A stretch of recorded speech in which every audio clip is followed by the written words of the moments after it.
যুক্তরাষ্ট্রে আবারও বন্দুক হামলার ভয়াবহতা। এবার ক্যালিফোর্নিয়ার সান ডিয়েগো শহরের একটি ইসলামিক কেন্দ্র ও মসজিদে হামলার ঘটনায় কেঁপে উঠেছে পুরো দেশ। স্থানীয় সময় সোমবার ইসলামিক সেন্টার অব সান ডিয়েগোতে এ হামলার ঘটনা ঘটে। প্রথমে গুলির শব্দ, এরপর আতঙ্কে ছুটোছুটি। মুহূর্তেই পুরো এলাকা রণক্ষেত্রে পরিণত হয়। পুলিশ জানায়, হামলায় অন্তত ৩ জন নিহত হয়েছেন এবং আরও কয়েকজন আহত হওয়ার আশঙ্কা রয়েছে।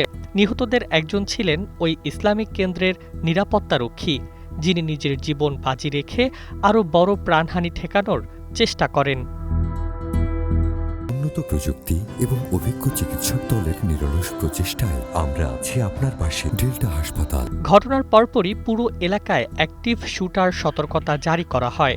সান ডিয়েগো পুলিশের প্রধান স্কট ওয়াল জানান, হামলাকারী 2 তরুণের বয়স আনুমানিক 17 ও 19 বছর। প্রাথমিক তদন্তে ধারণা করা হচ্ছে, হামলার পর তারা আত্মঘাতী গুলিতে মারা গেছে। তবে কেন এই হামলা চালানো হলো, সেটি এখন সবচেয়ে বড় প্রশ্ন।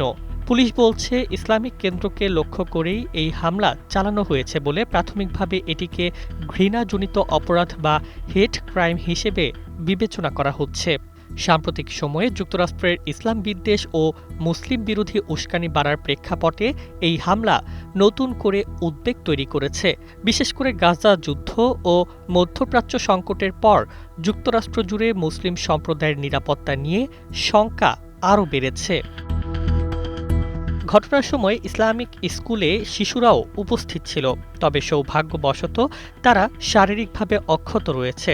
পুলিশ জানিয়েছে, নিরাপত্তারক্ষীর দ্রুত পদক্ষেপের কারণেই বড় ধরনের গণহত্যা এড়ানো সম্ভব হয়েছে।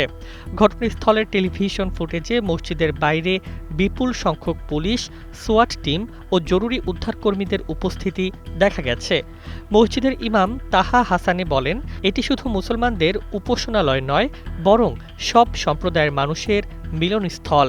উপাসনালয়ে হামলা মানবতার বিরুদ্ধে অপরাধ। অন্যদিকে সান ডিয়েগোর মেয়র টড গ্লোরিয়া জানিয়েছেন, শহরে ঘৃণার কোনো স্থান নেই এবং মুসলিম সম্প্রদায়ের নিরাপত্তা নিশ্চিত করতে সব ব্যবস্থা নেওয়া হবে। এদিকে প্রেসিডেন্ট ডোনাল্ড ট্রাম্প এই ঘটনাকে ভয়াবহ বলে আখ্যা দিয়েছেন। হামলার উদ্দেশ্য জঙ্গি সংশ্লিষ্টতা বা ঘৃণাজনিত নেটওয়ার্কের সম্পৃক্ততা খতিয়ে দেখতে ইতোমধ্যেই ফেডারেল তদন্ত শুরু হয়েছে। এখন প্রশ্ন একটাই, যুক্তরাষ্ট্রের মসজিদগুলো কি নতুন করে ঘৃণার নিশানায় পরিণত হচ্ছে? News desk, 21 television.